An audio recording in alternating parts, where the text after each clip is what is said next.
Hey, everybody, welcome into another episode of the Personal Privilege Podcast. I'm Chris Sanchez, joined as always by this time Dustin Cox and Andrew Cates. And joining us today, you know him as the state representative from Lufkin, Texas. It's State Representative Trent Ashby. Representative, good to see you this afternoon. Chris, great to see you. Thank you. And Dustin and Andy, my friends over at Salient Strategies, for having me on this afternoon. So, Representative, one of the things that everyone always talks about you at the Capitol is that you're such a nice guy. How does having the perception of being a nice guy help you at the Capitol? Well, let me say this. I've always striven, if that's a word, to be a nice guy. You know, that's just the way I was raised, to live by the golden rule and treat others as you'd want to be treated. What I have found, whether it's in friendships, it's in business, or certainly in public service, is it's a model that works well. People appreciate those that are candid, those that are truthful, that are forthright, that strive to serve with character and integrity, and be a good person, or a nice guy in this case. And so that's something that I've always worked towards. And frankly, if I wasn't, my mom and dad would be very disappointed. So, but thank you for that warm comment.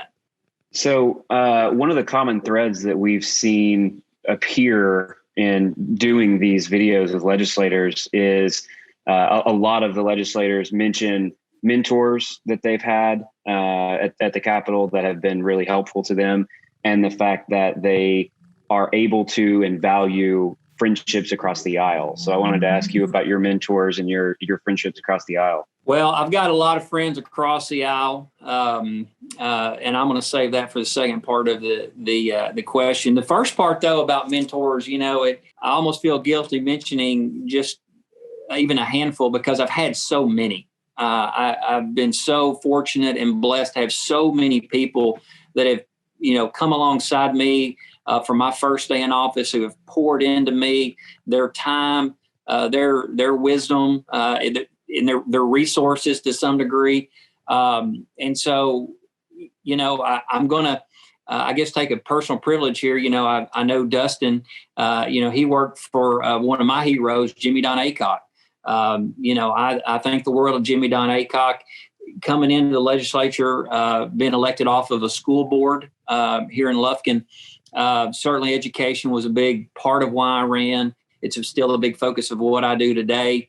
And it's hard to think of someone that has had a more profound impact on me. It really coached me up on not just the policy side of it, but also, how to be successful in that policy arena than Jimmy Don Aycock. So certainly he's someone that I think very highly of. And, I really have been blessed to have served with so many great members, over the years. And thinking about that second part of the question, one of the things that you learn when you serve on a local or in a local elected capacity, and any former or current elected official will tell you this, that's a local elected official, is you learn that you never get everything you want, that sometimes you have to compromise, and that's not a bad word. You never compromise your principles or your values, but again, you never get everything you want. And so it really helped me a lot, both in terms of recognizing the importance of reaching across the aisle, serving from, I guess, a mindset of civility, something that is sometimes lacking in our public discourse today. At the end of the day, we're all God's creatures. We're all His humans. And, there's going to be policy disagreements and partisan disagreements from time to time, but I'm very proud to serve in the Texas legislature, where historically, and even today, we often set aside those partisan differences and really work hard to move the needle and do what's best for our great and beloved state of Texas. And so that's what really, I think, I always brag about to my friends from outside the state. What makes our legislature unique is that we do reach across the aisle. We work across the aisle. And that's part of what has made Texas great, a big part of what's made Texas great. And I don't think that tradition is going to die anytime soon. So shifting gears to an issue that's near and dear to your heart, your Texas A&M Fighting Aggie football team. They had a pretty good weekend this past weekend. They beat Absolutely Florida at home. And yes, Yes, thank you for bringing that up. I see some folks shaking their head here. What is that? Hey, easy now. The Aggies needed a win. I mean, now there's some other schools in Texas that need a win too, but it was I know. My son was at that game in Dallas this weekend, and I got a play-by-play when he got home. But yes, back to our my beloved Aggies. Yes, we knocked off number 4 Florida. Hopefully everybody knows that by now. It was certainly, in my opinion, a statement win for our program in the Jimbo Fisher era. I was really pleased to see the leadership under our senior quarterback, Kellen Mond. He needed that win, and the fan base needed that win. So was very pleased to see that. And hopefully we can build on that. Hopefully that we've laid the foundation. We got the number 1 team in the country out of the way. We've knocked off the number 4 team in the country. I mean, it can't get much harder than that moving forward, although the SEC West is a pretty difficult conference to play in. But I'm really excited and bullish about the rest of the season for our Aggie fans. Yeah, and then you've got, I think, Georgia and Alabama pitted against each other this Saturday. So you've got a couple more SEC teams that are going to be forced to lose. This is only going to do better for A&M in the rankings there as well. And I was going to say, kind of to bring in everybody here that's, whether it's Texas or TCU or Baylor or whoever. I mean, this season is just wide open. I mean, it's wide open. Truly, no one knows how this season is going to turn out in the Big 12 or the SEC. And so, I don't know about you guys, but I don't know. To me, that makes it even more exciting to know that you got to not just follow your team, but also what's going on in some of these other with these other universities and other conferences. So you were a senior Yale leader at Texas A&M back in your day. We asked this question of your fellow colleague and fellow Aggie, John Rainey, when he was on here. What are some of your favorite Texas A&M traditions? Well, I guess I better start with Yale leader. As most everybody knows, that's one of our most revered, oldest traditions at Texas A&M is the fact that we don't have cheerleaders. We have 5 Yale leaders, all elected by the student body, 3 seniors, 2 juniors that run and get elected and then represent the university for the next 12 months. And so that certainly is one of my favorite traditions. But Chris, just real quickly, I just name a few here that I think are top of mind for me. It's hard to not mention top list Aggie muster. I don't care who you are, or where you live, where you went to school. The fact that we get together, once a year on April 21st and muster together as Aggies, whether that's at our flagship in College Station or that's in our little hometowns in all 254 counties across the state, and even really across the country. They have these not just in the U.S., but also in other countries, and both relive, your days at A&M and you remember your fallen colleagues or classmates from A&M. That's a tradition that really speaks to the importance of realizing that it's not just about, A&M is not about one individual. It's about everyone, and always recognizing those that while they may not be here in physical presence or in body, that their spirit will always live on in us. And that's why we answer here for them when their name is called on the roll call every April 21st. So muster certainly is probably my favorite time-honored tradition at Texas A&M.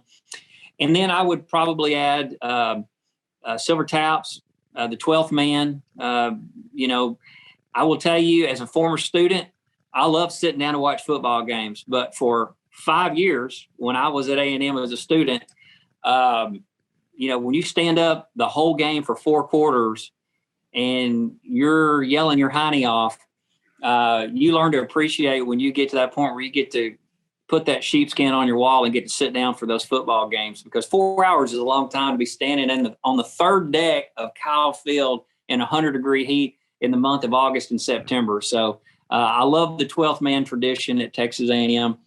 And as you can tell, I'm pretty excited about a lot of our traditions. I'll stop there because I don't want to monopolize, this video with Aggie traditions, but obviously I'm very, very proud of the unique culture that helps create at Texas A&M. Well, I'm gonna keep going with one more, and I don't want to bring it down too hard, but every Aggie I know knows exactly where they were when the bonfire fell. What can you tell us a little bit about how that went down for you, and what the bonfire tradition means for you and A&M? Yeah. So when I was a student there on campus in the early to mid 90s, bonfire was, I mean, it's just hard to put it into words. I mean, it was, I don't say it was everything, but I lived in a dorm on campus for 2 years. And then because of a campaign promise for Yell Leader, I came back on and lived a third year there to fulfill a promise I made to that dorm.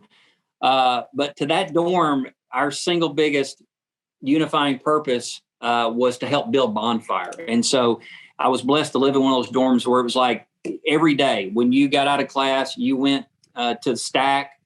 We called bonfire sites a stack, and you helped, unload logs. You help wire logs into that stack. You help build, the birthday tier shape bonfire. And so it was so much of who I was at A&M was the work that I did with my colleagues and building those friendships and building bonfire.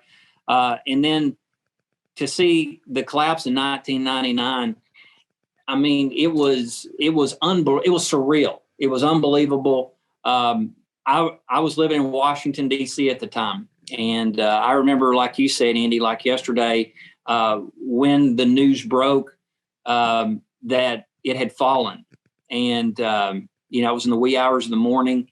And I remember when I woke, I had a number of calls from people that wanted to make sure that I knew and turned on the news and whatnot. But it was one of the greatest tragedies, both in the history of that university as well as the state, to have lost those 12 young people, one of which was from my hometown of Henderson.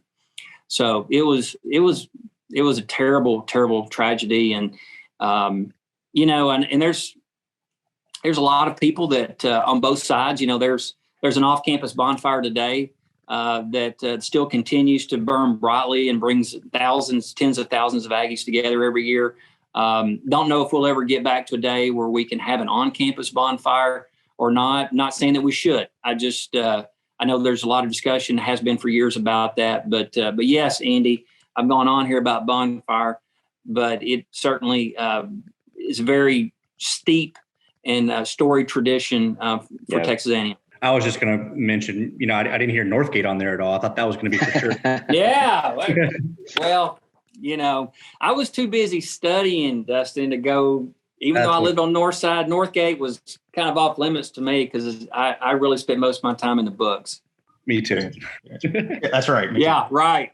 Wink, wink. Yeah. Mom, we're watching, right? So you're a very hardworking guy, both at the Capitol and in your personal life. When you do have some free time, what are some activities that you enjoy? Well, I'm probably like a lot of your guests. I don't have a lot of free time. And now, having said that, family first for me, always has been, always will be.